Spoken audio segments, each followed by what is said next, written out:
I am the Tofu Golem. Please enjoy the video. In this video, I will explain how to make kimchi packet. First, gather your ingredients, including a pre-made kimchi packet, 1 napa cabbage, and other fresh vegetables. Begin by quartering your napa cabbage lengthwise, aiming for pieces around 2 pounds each. Next, prepare 1 carrot, 1/2 daikon radish, and 3 green onions. These fresh additions will enhance the flavor and texture of your homemade kimchi. This method simplifies the process significantly.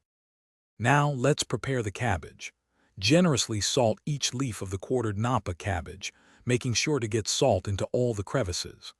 Allow the salted cabbage to sit for 1 to 2 hours. This process draws out moisture and softens the leaves. You'll know it's ready when the cabbage becomes pliable.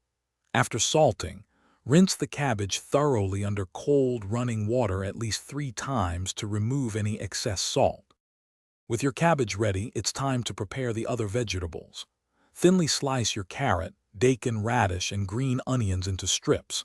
In a large bowl, combine the rinsed cabbage, the sliced vegetables, and the entire contents of your kimchi packet paste.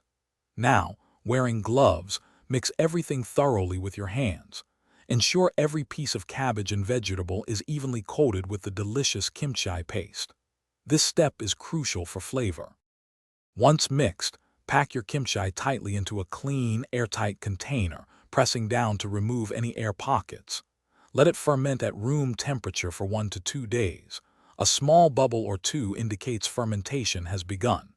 After this initial fermentation, transfer it to the refrigerator, where it will continue to ferment slowly and develop deeper flavors.